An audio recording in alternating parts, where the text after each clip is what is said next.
Gempa bumi tektonik dengan magnitudo 6,4 mengguncang Kabupaten Pacitan, Jawa Timur, Jumat dini hari. BMKG menyatakan gempa tersebut berjenis megatrust. Kita bahas bersama PLH Direktur Gempa Bumi dan Tsunami BMKG, Bapak Wijayanto. Selamat sore Pak Wijayanto. Selamat sore, Mas. Baik, Pak Wijayanto, BMKG menyebut gempa Pacitan adalah jenis megatrust. Sederhananya, apa yang membuat gempa ini berbeda dari gempa biasa dan kenapa masyarakat perlu memberi perhatian khusus terkait dengan gempa ini, Pak? Ya, terima kasih. Jadi gempa yang terjadi tadi pagi ya, dini hari Mhm, jam 1 pagi dengan kekuatan magnitudo 6,2 update kita. mhm, Jadi ini sebenarnya gempa di daerah pertemuan lempeng atau zona subduksi gitu ya. mhm, Jadi kalau mau gempanya besar itu kita sebutnya dengan gempa bumi megatrust. Yang mhm, gempa tadi pagi itu kan gempanya dengan magnitudo 6,2 ya. Bahkan ini mhm, terakhir kita dapat update sekitar 5,8. Jadi ini mhm, jenisnya menengah, kalau ini namanya mega berarti kan harusnya yang besar. Jadi mhm. potensi megatrust yang di selatan Jawa itu gempa-gempa yang di atas 8 gitu Mas. Jadi Iya. nanti bisa kalau gempa di atas 8 bahkan ada potensi di selatan Jawa itu berdasarkan data dari Pusgen 2024 ya, data terakhir itu bisa berpotensi sampai 8,9. Jadi kalau memang itu yang terjadi, maka harusnya itu akan terjadi kerusakan yang luar biasa dan juga bisa memicu tsunami juga. Tapi yang gempa tadi pagi kan tergolong gempa Mhm. menengah gitu ya, tidak kita sebut sebagai megatrust. Cuman zonanya memang di zona megatrust atau zona pertemuan lempeng atau zona subduksi gitu, Mas. Baik, baik. 6,2 magnitudo terjadi di Pacitan, namun efeknya terasa hingga ke wilayah sekitar termasuk dengan Yogyakarta gitu. Dan seberapa berbahayanya gempa tersebut terutama untuk masyarakat yang tinggal di pesisir selatan Jawa dan dalam kondisi seperti apa gempa ini bisa memicu tsunami, Pak Wijayanto? Ya, jadi kalau gempanya bisa memicu tsunami, itu biasanya dijadikan dengan gempa yang besar gitu ya. Hmm, Gempa di atas 7 biasanya di selatan Jawa itu kita bisa mhm, potensi tsunami. Karena ini gempanya kecil, jadi hasil analisis kita, gempa ini tidak menimbulkan tsunami. Jadi mhm, memang betul, ini efeknya luar biasa. Ini dicirikan gempa-gempa yang dangkal gitu ya. Jadi mhm, spektrumnya itu sangat luas di daerah mhm, eh, intraslab, jadi daerah penunjaman itu terjadi gempa, jadi efeknya meluas. Ini terbukti gempa ini dirasakan sangat kuat di Pacitan, bahkan di sekitar Pacitan ya, seperti di Trenggalek, di Yogyakarta, di Solo, di Klaten, bahkan sampai ke Jawa Tengah, Jawa Timur. Bahkan ini info dari catatan alat kita sampai bisa mhm, getaran itu bisa dirasakan sebagian orang di daerah Denpasar maupun di sebagian baik. Jawa Barat ya, sampai ke Cilacap dan ke Cirebon itu juga ada catatan alat kita bisa merasakan di sebagian orang. Baik, Pak Wijayanto, kira-kira wilayah mana saja yang paling beresiko jika aktivitas megatrust ini kembali memicu gempa yang lebih besar, baik dari guncangan maupun potensi tsunami misalnya seperti itu. Dan apakah gempa dengan magnitudo 6,2 di Pacitan ini bisa men-trigger terjadinya gempa ataupun pergeseran lempeng-lempeng lain di sekitar wilayah tersebut, Pak Wijayanto?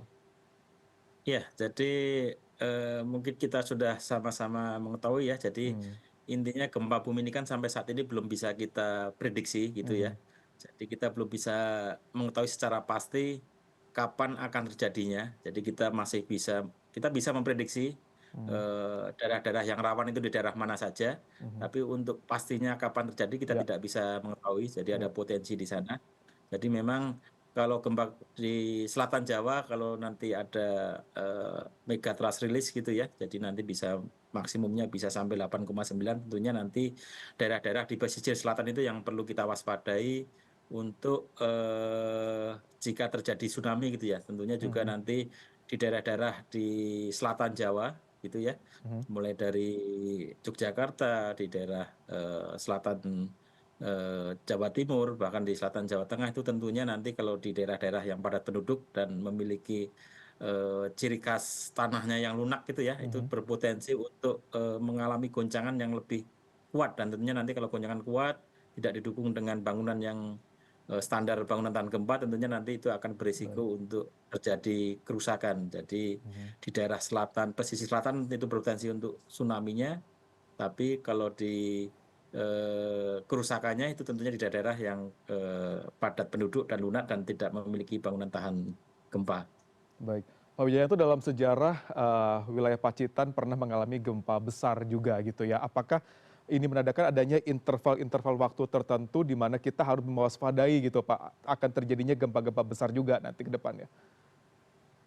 Iya, betul. Jadi kita punya sejarah ya di bagian selatan Mhm, Jawa, bahkan kemarin kita juga punya data juga di selatan Jawa Barat, itu mhm, sampai Selat Sunda, itu jadi sudah lama sekali tidak terjadi aktivitas gempa besar. mhm, Kalau yang di selatan Jawa Timur itu kemarin sudah terjadi di daerah Banyuwangi ya, tahun mhm, 94 itu sudah terjadi di sana. Terus selatan Jawa di selatan Pangandaran kemarin sudah rilis juga sudah terjadi.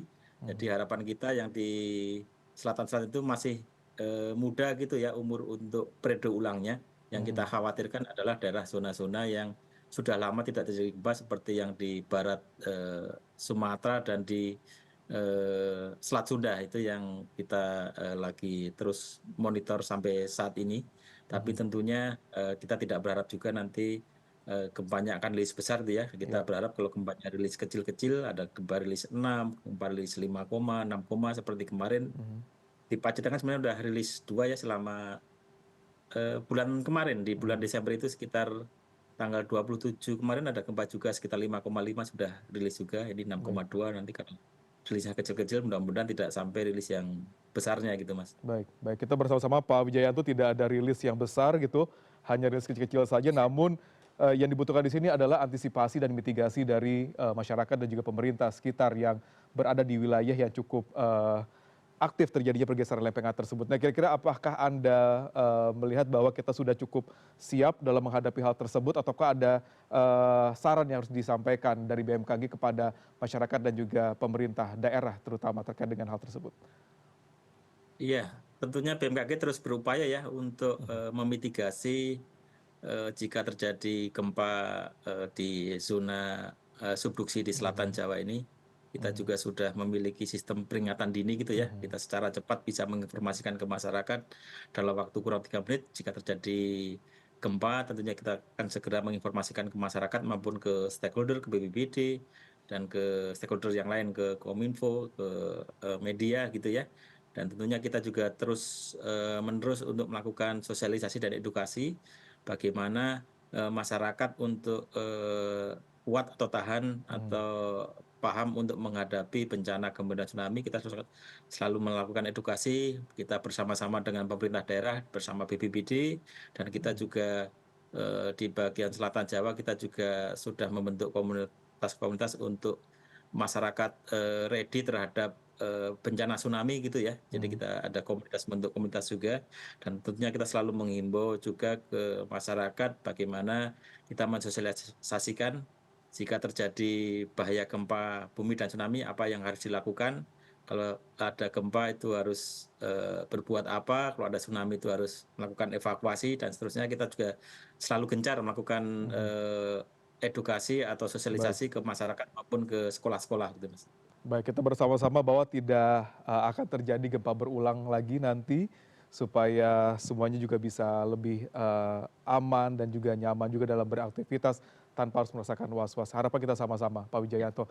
Terima kasih sudah mengelaborasi gempa megatrust yang terjadi di Pacitan di CNN Indonesia Newsroom sore hari ini. Kita berharap yang terbaik, kita berdoa yang terbaik. Terima kasih, Pak Wijayanto. Terima kasih Mas.